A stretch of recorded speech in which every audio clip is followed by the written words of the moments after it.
हरिहर अपने परिवार के साथ जंगल से सटे एक छोटे से गांव में रहता था। हरिहर जंगल से लकड़ियां काटता और शहर ले जाकर बेच आता। यही उसकी कमाई थी। एक रोज उसकी पत्नी उषा ने कहा, क्या जी, सारी उम्र लकड़ियां बेचकर ही गुजारा करेंगे क्या? दाल रोटी चल रही है ना उषा, बस उतना ही काफी है। ऐसे ही समय बीता। फिर एक रात अचानक उस जंगल में बहुत भयंकर आग लग गई। आग इतनी भयानक थी कि उस छोटे से गांव में भी फैल गई और लोगों के घरों तक में आग लग गई। सब अपनी जान बचाकर घरों से भागने लगे। घर में रखा सारा सामान जलकर खाक हो गया। अब हम कहाँ जाएंगे जी? जो 2 पैसे जोड़े थे वो भी जल गए। सारा जंगल जल गया, अब मैं लकड़ियां कहाँ से बेचूंगा? अगले दिन उन्होंने अपना घर साफ किया। घर के नाम पर अब उसमें ईंटें ही बची थी जिसमें वो रहने लगे। तभी उसका बड़ा दामाद घर आया और कहने लगा, पिताजी पैसे बचे हैं या वो भी जल गए? देखिए, मैंने जो आपको पैसे दिए थे वो किसी से ब्याज पर लिए थे, अब उसे कैसे लौटाऊंगा? और मेरा काम भी ठीक नहीं चल रहा है, तो मैं भी उसे कहाँ से दूं? नहीं बेटा, कुछ नहीं बचा, मेरे पास पैसे नहीं है। उनके पास कुछ नहीं बचा था, वो सभी भूखे थे। तभी हरिहर की बेटी सीमा की नजर अपने आंगन में बचे उस कच्चे आम के पेड़ पर जाती है। वो झट से जाती है और कुछ कच्चे आम तोड़कर ले आती है। फिर उन्हें काट कर नमक के साथ सबको खाने को देती है। वाह दीदी, ये तो बहुत स्वादिष्ट है। अब हाँ, सच में बेटी। हाँ, लेकिन इसका स्वाद और बढ़ जाता अगर हम इन कच्चे आमों के साथ मसाला लगाकर बेचे। कैसा मसाला बेटा? वही मसाला जो जीरा, धनिया, नमक, लहसुन, काली मिर्च सब पीसकर और भी कुछ विशेष तरह का सामान डालकर हम उसको बेच सकते हैं। लेकिन सामान के लिए पैसे कहाँ से आएंगे? तभी विमला अपनी साड़ी के पल्लू में छुपाए हुए 200 रुपए का नोट निकालती है। ये आखिरी नोट बचा है जो आपने मुझे कल घर खर्च के लिए दिए थे। साड़ी के पल्लू में बंधा था इसलिए बच गया। अगर सीमा का बताया हुआ काम चल निकला तो ये पैसे फिर बन जाएंगे। फिर सीमा दूसरे गांव जाकर जरूरत का सामान ले आई। फिर एक कच्चा आम काट कर उस मसाले के साथ सबको खाने को दिया। हरिहर खुशी से बोला, अरे वाह बेटी, ये तो बहुत ही स्वादिष्ट है। मैं अभी पेड़ से आम तोड़कर लाता हूँ, फिर इस मसाले के साथ हम उसे बाजार में बेचने जाएंगे। हरिहर ने आम तोड़े और मसाला लेकर बाजार में बेचने के लिए सीमा के साथ निकल गया। कच्चे मसाला आम, कच्चा मसाला आम, आइए आइए, सिर्फ 10 रुपए में आइए आइए। कच्चे मसाला आम, कच्चा मसाला आम, आइए आइए, सिर्फ 10 रुपए में आइए आइए। उसके मसाले की खुशबू से कुछ ही देर में लोग उसकी तरफ आने लगे और देखते ही देखते उनके सारे कच्चे आम बिक गए। दोनों जल्दी से घर आ गए। क्या हुआ जी, आप दोनों बड़े जल्दी लौट आए? अरे विमला, आज हमारे सारे आम बिक गए और ये देखो पैसे। पैसे देख सभी बहुत खुश हुए। अगले दिन हरिहर फिर से कच्चे आम और मसाला लेकर बेचने निकल गया। हरिहर जहाँ बाजार जाकर कच्चे मसाला आम बेचने लगा तो वहीं सीमा दूसरे गांव जाकर मसाले वाले कच्चे आम बेचने लगी। कुछ ही दिनों में उन्होंने ठीक ठाक पैसे जोड़ लिए। धीरे धीरे सीमा मसाले वाले आम के साथ साथ आम पापड़ भी बनाकर बेचने लगी, जिससे उसकी कमाई और भी बढ़ गई। एक रोज, ये लो बाबा पैसे, अब जीजा जी के पैसे उन्हें लौटा दीजिए। और बाबा, अब मैं ठेले को एक बहुत बड़ी दुकान में बदलने वाली हूँ। तभी उनके दरवाजे पर एक लड़का आया। जी, कच्चे आम का मसाला वाली का घर यही है क्या? जी कहिए, मैं ही कच्चे आम मसाले वाली हूँ। देखिए, मेरे यहाँ पैकिंग का काम होता है। सामान लेकर मैं उसे पैक करवाता हूँ और बाजार में बेचता हूँ, इसलिए मुझे तुमसे 200 आम पापड़ और 100 कच्चे आम के मसाले के पैकेट चाहिए। हाँ हाँ, मैं तैयार हूँ। फिर कब आऊँ मैं लेने? 10 दिन तो लगेंगे। 10 दिन के अंदर सीमा ने कच्चे आम का मसाला और 200 पैकेट आम पापड़ बनाकर दे दिए। अमित ने उसे बाजार में बेचा तो उसका काम खूब चलने लगा। उसने सीमा को और भी ऑर्डर देना शुरू कर दिया, जिससे उन्हें खूब कमाई होने लगी। अब दोनों अपने काम में खूब पैसे कमाने लगे। फिर एक रोज, मैं जानता हूँ सीमा, तुमने अपने जीवन में बहुत संघर्ष किया है, लेकिन अब मैं तुमसे शादी करके तुम्हारे सारे दुख दूर करना चाहता हूँ। क्या तुम मुझसे शादी करोगी? ये सुनकर सीमा ने झट से हाँ कर दी और दोनों सदा सदा के लिए एक दूसरे के हो गए।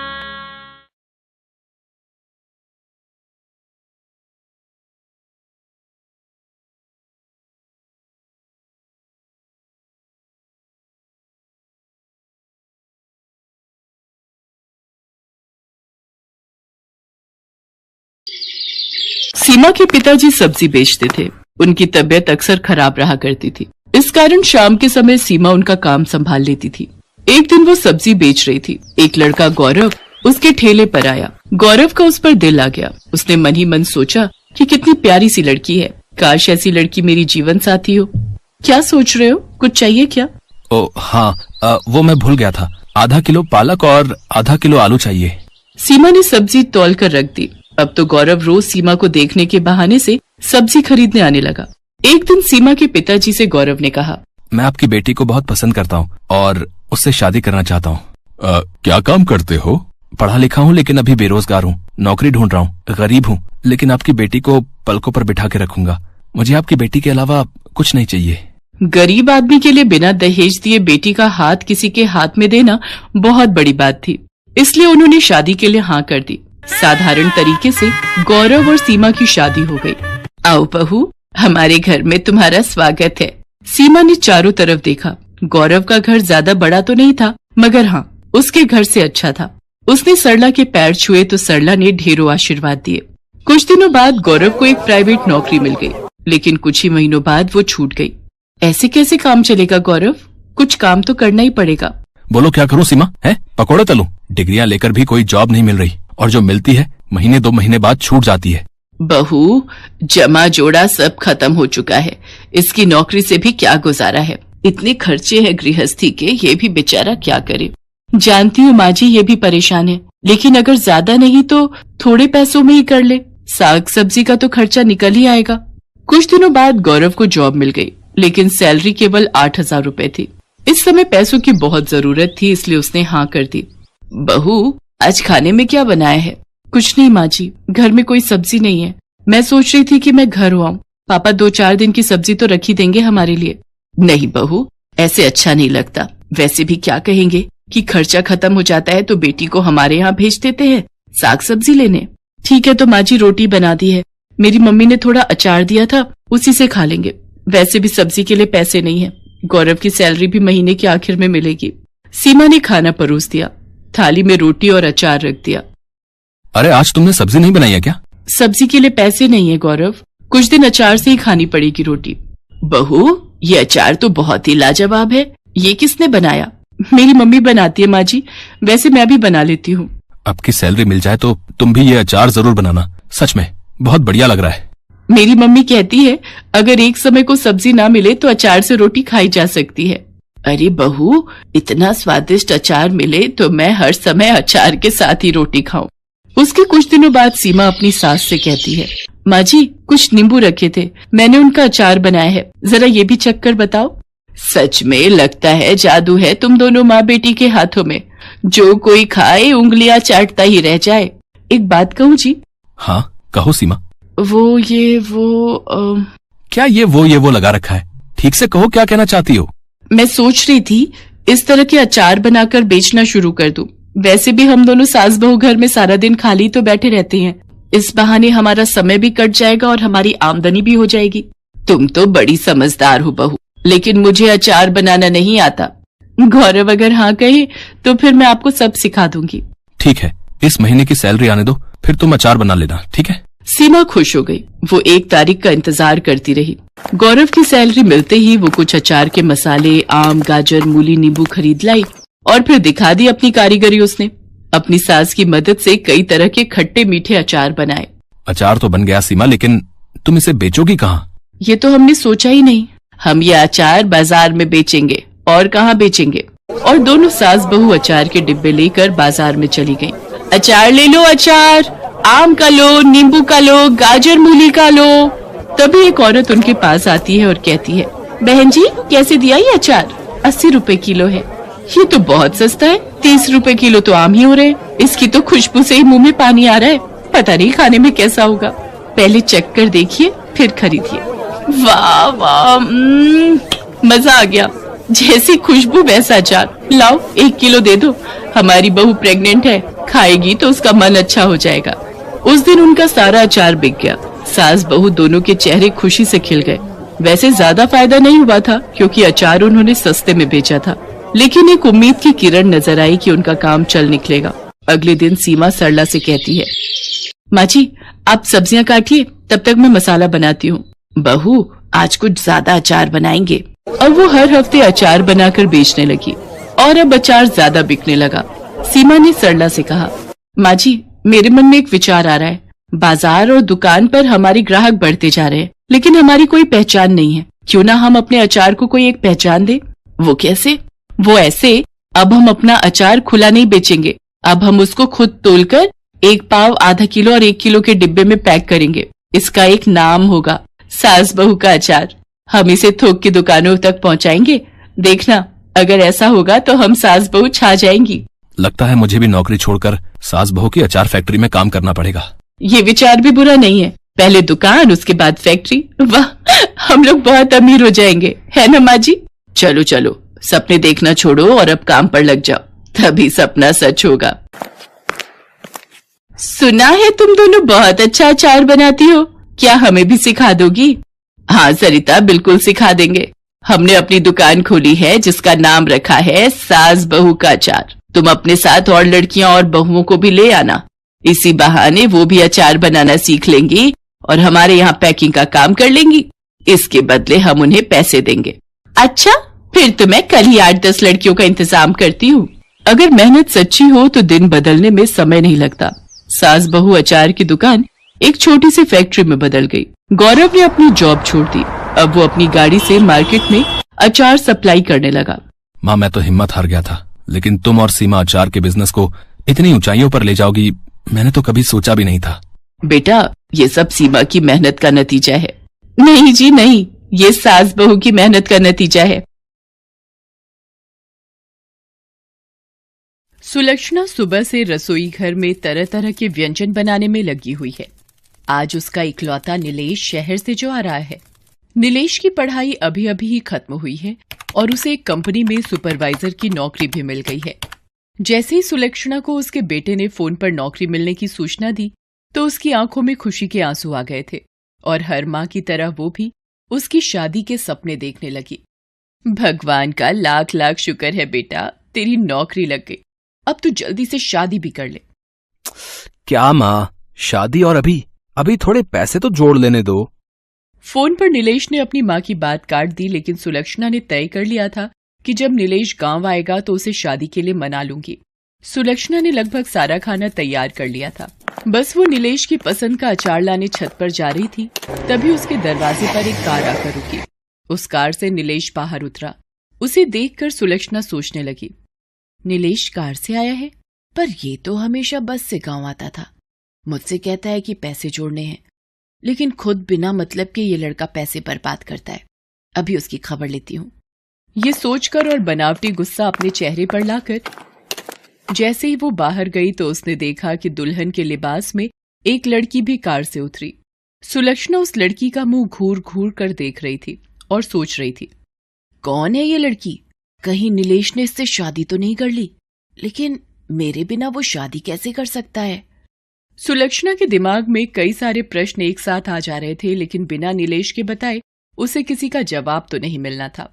तभी नीलेश ने उस लड़की को, जिसका नाम आरती था, उससे कहा कि आरती, ये मेरी माँ है और तुम्हारी सासू माँ। इनके पैर छूकर आशीर्वाद लो। सासू माँ? ये शब्द सुनते ही सुलक्षणा के कान खड़े हो गए। उसके जहन में चल रहे सारे सवालों का जवाब उसे मिल गया था। आरती ने उसके पैर छुए। खुश रहो बेटा, खुश रहो। नीलेश अपनी माँ का चेहरा देख रहा था। उसमें वो अपनी माँ का दर्द महसूस कर सकता था। नीलेश अपनी माँ को अचानक हुई इस शादी के बारे में बताना चाहता था, लेकिन उसके पहले ही उसकी माँ ने अपने मुंह पर उंगली रखकर उसे चुप रहने का इशारा किया और उन दोनों को बाहर ही इंतजार करने को कहा। आरती और नीलेश की समझ में नहीं आ रहा था कि आखिर माँ ने उन दोनों को बाहर क्यों खड़ा कर दिया। कुछ ही देर में सुलक्षणा अपने हाथों में आरती का थाल लेकर आई, फिर बहू की आरती उतारी, फिर वो दोनों घर के अंदर आए। माँ, तू नाराज तो नहीं है ना? शादी जैसा इतना बड़ा फैसला मैंने तेरे बगैर ले लिया। बिल्कुल नाराज हूं। तुमने चुपके से शादी कर ली, अपनी माँ को भी नहीं बताया। अरे, एक माँ के भी तो कुछ अरमान होते हैं। वो माँ जी, तुझसे कोई नाराजगी नहीं है बेटी, बस इस नालायक से है। सुलक्षणा की बात को सुनकर आरती का मन थोड़ा शांत हुआ। उसके बाद उन दोनों ने अपनी कहानी बतानी शुरू की। दोनों एक दूसरे को कॉलेज के समय से ही प्यार करते थे। कॉलेज खत्म होने के बाद नौकरी मिलते ही उन्होंने शादी करने का तय किया था। नीलेश को नौकरी मिल भी गई। आरती ने नीलेश के बारे में अपने घर में बताया, लेकिन उसके अमीर पिता ये सब सुनकर आग बबूला हो गए और उन्होंने आरती की जबरदस्ती शादी का प्लान बनाया। वो तो ऐन वक्त पर आरती घर से भाग गई, नहीं तो वो उसकी शादी कर देते थे। माँ जी, इसीलिए हमें इस तरह से शादी करनी पड़ी। मुझे माफ कर देना बेटा, मुझे अब तुमसे कोई शिकायत नहीं है। उसके बाद सुलक्षणा ने खाना परोसा और सभी ने मिलकर खाया। आरती तो सुलक्षणा के हाथों के अचार की फैन हो गई। माँ जी, मैं ये अचार थोड़ा और ले लूं? मुझे बहुत पसंद आए। सच कहिए तो मैंने शहर में इतना अच्छा अचार कभी नहीं खाया। आरती की बात सुनकर सुलक्षणा मुस्कुरा कर रह गई। अगले दिन वे तीनों शहर की ओर निकल पड़े। नीलेश जिद करके सुलक्षणा को अपने साथ ले जा रहा था। शहर का किराए का घर सुलक्षणा को बहुत पसंद आया। नीलेश अगले दिन ऑफिस ज्वाइन करने पहुंचा, लेकिन उसे तब बहुत आश्चर्य हुआ कि उसे नौकरी से निकाल दिया गया है। नीलेश की समझ में इसका कारण नहीं आया। उसने दूसरी जगहों पर भी नौकरी की कोशिश शुरू कर दी, लेकिन उसे नौकरी नहीं मिली। दिन हफ्ते में बदले और हफ्ते महीने में, लेकिन उसकी नौकरी कहीं नहीं लगी। अब तो उसकी सारी जमा पूंजी भी खत्म हो गई थी। मकान मालिक बार बार किराए के लिए तकादा कर रहा था और इस बार तो उसने फाइनल बोल दिया था कि अगर इस महीने की 30 तारीख तक किराए के पूरे पैसे नहीं दिए तो तुम लोगों को घर से बाहर निकालकर सारा सामान बाहर फेंक दूंगा। हाँ, असल में ये आरती के पिता के रसूख का ही परिणाम था कि नीलेश की नौकरी भी गई और उसे कहीं नई नौकरी भी नहीं मिल रही थी। अब आरती ने शादी तो कर ली थी, इसलिए वो इसमें कुछ कर तो नहीं सकते थे, लेकिन वो ये चाहते थे कि ये मुसीबतें आरती और नीलेश के रिश्ते में दरार ले आएं और आरती उनके पास वापस चली आए। और ऐसा होने भी लगा था। नौकरी न मिलने के कारण नीलेश परेशान रहने लगा था और इसी परेशानी में वो आरती को जली कटी सुना देता। एक दिन तो वो शराब पीकर घर आया। जब सुलक्षणा और आरती ने इसका विरोध किया तो अब इंसान अपनी मर्जी से थोड़ा एंजॉय भी नहीं कर सकता है। हद है ये तो। मुझे ऐसी गुलामी पसंद नहीं है। ना तो आरती ने नीलेश की बात का कोई जवाब दिया और ना ही सुलक्षणा ने, क्योंकि उन्हें पता था कि नीलेश इस समय बहुत परेशान है। लेकिन एक दिन बातों बातों में आरती ने सुलक्षणा से कहा कि माँ जी, नीलेश को नौकरी नहीं मिल रही है, क्यों ना हम कुछ अपना ही काम शुरू करें। अपना? लेकिन अपना क्या? माँ जी, मुझे याद है जब मैं पहली बार आपके घर गई थी तो आपने मुझे अपने हाथ का बना अचार खिलाया था, जिसकी तारीफ करते मैं नहीं थक रही थी। क्यों ना हम वो काम शुरू करें। अगले दिन उन दोनों ने ये आइडिया नीलेश को भी दिया, लेकिन नीलेश ने उसमें कोई इंटरेस्ट नहीं दिखाया। आरती की माँ के पास बहुत पुरानी पायल पड़ी थी।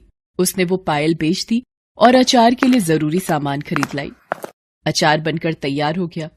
फिर दोनों सास बहू उसे बेचने निकल पड़े। किस्मत ने ऐसा साथ दिया कि अचार हाथों हाथ बिक गया और इतने पैसे आ गए कि वो घर का किराया भी दे सकते थे और नए अचार भी बना सकते थे। नीलेश जो पहले इस काम में बिल्कुल भी इंटरेस्ट नहीं दिखा रहा था, अब उसे अपने व्यवहार और गलती पर अफसोस होने लगा। बेटा, जीवन परीक्षा का नाम है। जब तक हम जीवित हैं, ये परीक्षा लेती है। इसका ये मतलब नहीं कि हम परेशान हो जाएं, दुख में हमेशा बैठे रहें, आंसू बहाते रहें, शराब पीना शुरू कर दें। जब तुम बहुत छोटे थे तब तुम्हारे पिताजी का देहांत हो गया था। मुझ पर मुसीबतों का पहाड़ टूट पड़ा था, लेकिन मैं हारी नहीं, खूब लड़ी परिस्थितियों से। आरती इतने अमीर घर से आई है, फिर भी वो तो दे रही है ना तेरा साथ इस बुरे वक्त में। हम सभी को परिस्थितियों से लड़ना होगा, तभी हमारी जीत होगी। धीरे धीरे उनके अचार की चर्चा सब जगह होने लगी।